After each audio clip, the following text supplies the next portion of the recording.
9:56 p.m. The financial manager of Neklyayev's office, Alexander Feduta, calls Neklyayev's wife, Olga. Оля, простите, это опять Федута. Сообщите про ВДРУ, наши вошли в Дом правительства. Наши вошли в Дом правительства? В Дом правительства, он в курсе. Хорошо. Все, спасибо. The government residence, 10 p.m. The police are absolutely calm. The SWAT appears in several minutes, but as not to provoke the crowd, they move backwards to their original position. The leaders triumphing. They think that the authorities are afraid of the response from Europe and will not take any actions. They give a command: go forward. There was a call. We shall go to the government residence. And a group of people made a pass there and started to bust those doors. The building should have been seized after the first trial. Time was their main factor. The advance squad pushes away the cordon and rushes to the government residence. Then the attackers here should have been brought weapons, as to stay on for some time. It is no matter what will be next. The main point is the building was seized. The main point, there was blood. The picture is provided. Attention of the world news agencies is guaranteed. The minimal task has been completed. Independence Square, 10:30 p.m. The government residence has been attacked for half an hour. At the entrance, all doors and windows are broken down and the first floor is covered with glass. Fortunately, there was no blood and casualties, but everything could turn much worse. On December the 17th, on the Russian-Belarusian border, a suspicious bus was stopped. When screening, some brass knuckles, knives, sharp rods, metal rods, tents and sleeping bags were found. The load was carried by 12 activists of one of the radical organizations. The detained people explained that this arsenal should be delivered to Minsk, and it was planned to use it in clashes with the police on the election day. Soon it turned out that the place where this load had to be delivered is a garage. When the operative police group tried to find an owner of the garage, it turned out that he had been out of Belarus for more than a month. December the 17th, Minsk, Malinovka district, 3 p.m.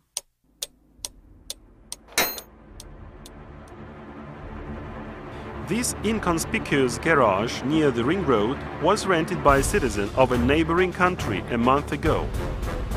On December the 17th, the officers of the Special Unit of Combat Against Terrorism of the Ministry of Internal Affairs of Belarus opened the garage. The assumptions of the police officers were confirmed. The things found in the garage attracted much attention. Here they found grenade launcher Mucha, Kalashnikovs, pistols, the ammunition and trotyl blocks. The chain that was so quickly disclosed by the operative police officers proved that this deadly arsenal was prepared for the attackers of the government residence. Fortunately, it was confiscated on time. Now here is a short rod, which is convenient for use as a thrower as well as to hurt the officers. It's quite short and small, let's put it like that, but it really hurts. Here, there are a lot of things that are adapted for hurting people. And now, just imagine if these attackers had had weapons in their hands.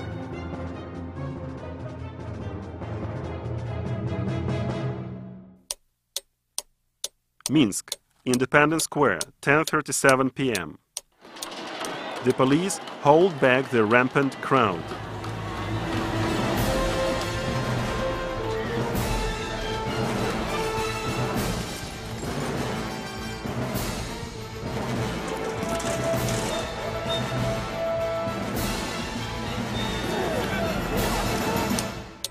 (10:49 p.m.) Statkevich's mobile phone rings. A Sasha calls from the Ukrainian number. He requires to take power by force. Коля? Да, Саша, слушаю тебя. Здорово. Так а что вы там пришли уже в Кабмин? Саша, я почти тебя не слышу. Тут очень много людей возле дома правительства. Вот. В Кабмин, что вы там это... Заходи в Кабмин, садись с актерского кресла и нажимай кнопки. Слышу, что? Заходи в Кабмин, садись с актерского кресла и нажимай кнопки. Стали заходить, там с шкафами забаррикадировались и ОМОНовцы там не пробили. С теми ОМОНовцами.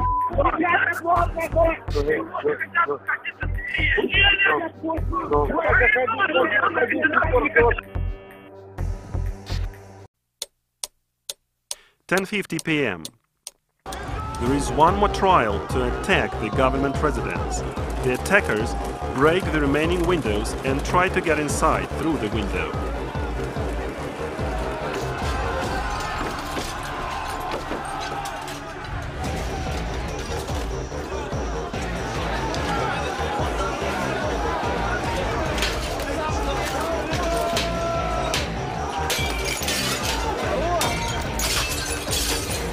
On the following day, they will start giving excuses in mass media, saying this happened by accident. The leaders had nothing to do with it at all. But here are some statements of ex-nominees for the president's office. During the protest meeting in Oktober-Platz Square, Statkevich, Andrei Sannikov and Vitaly Rymashevsky called people and led them to Independence Square. Over there, they provoked disorders, and the trial to occupy the building of the government residence took place.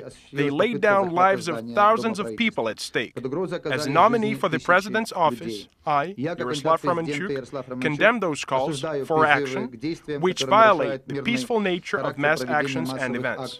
Я изначально и ранее на пресс-конференции говорил, я не согласился с предложениями. I did not agree to the proposals of some people who were present there, including those of some nominees for the president's office, that it was necessary to prepare a scenario of how to use force, including of how to carry out attacks. Я як кандидат на посаду президента від партії БНФ. I, as a nominee for the president's office on part of the BPF and the Party Belarusian Popular Front, have always supported peaceful protest actions. Unfortunately, there are a number of people who wanted to work up a disturbance. I repeat, unfortunately. It's a pity that it ended in beaten windows and breaking doors. We've got information that Russia's part was quite interested in this course of events in Belarus. 11 p.m. The events near the government residence turn to a banal pogrom. The police start to put everything in order. 11:15 p.m. Statkevich's phone rings. The same subscriber asks if they have managed to seize the building. Statkevich provides the full report. Алло. Коля, Да, Саша, это тут разгон, блин. взяли уже Кабмин или нет? Что? Кабмин взяли или нет? Взяли, разгоняют людей, подогнали этих там. Забаррикадировались, не смогли сломать, и потом подогнали. Все. Кого подогнали?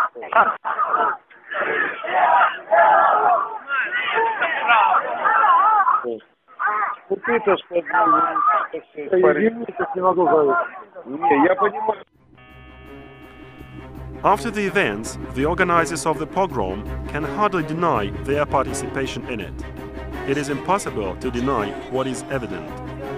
It is impossible to deny that they, for a month, had been calling people to come to the Ploshcha.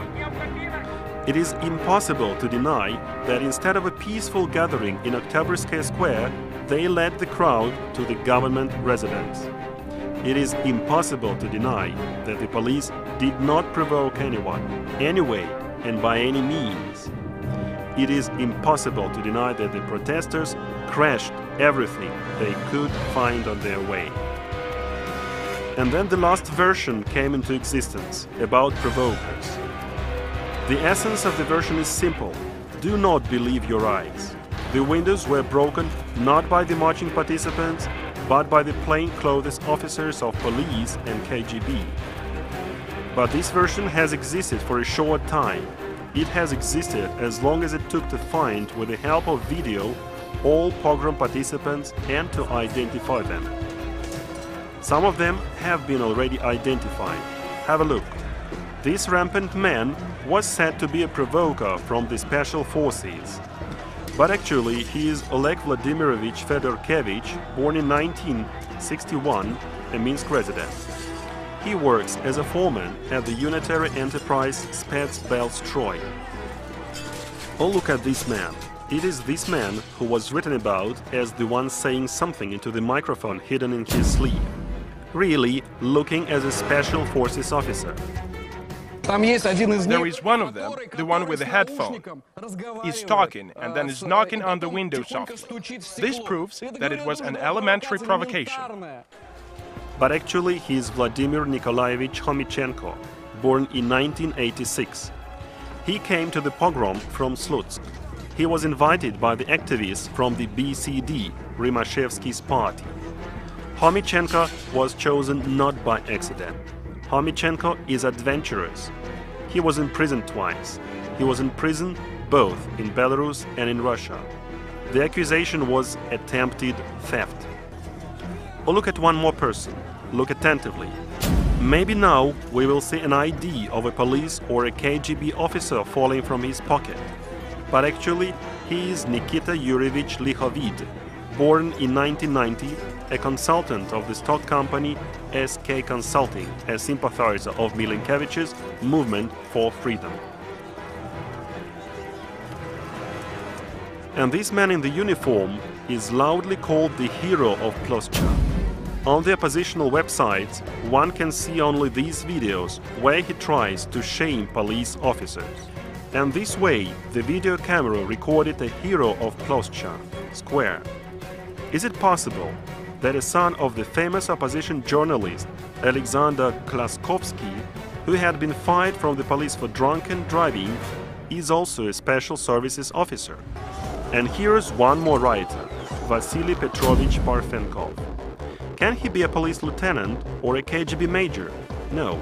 Parfenkov is neither a major nor a lieutenant. He is a member of Neklyayev's initiative group. Parfenkov is a former criminal.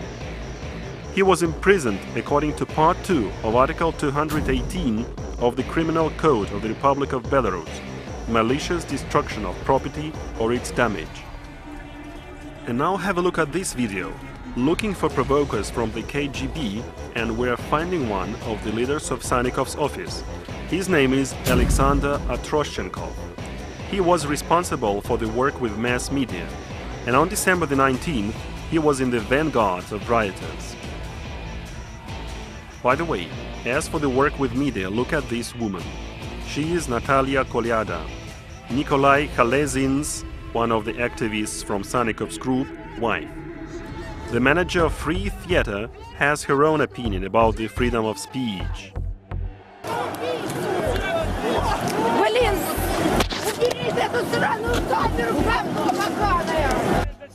Or the leader of the UCP, Anatoly Lebedko. He does not feel strange when beating journalists in the square, and he does it not once.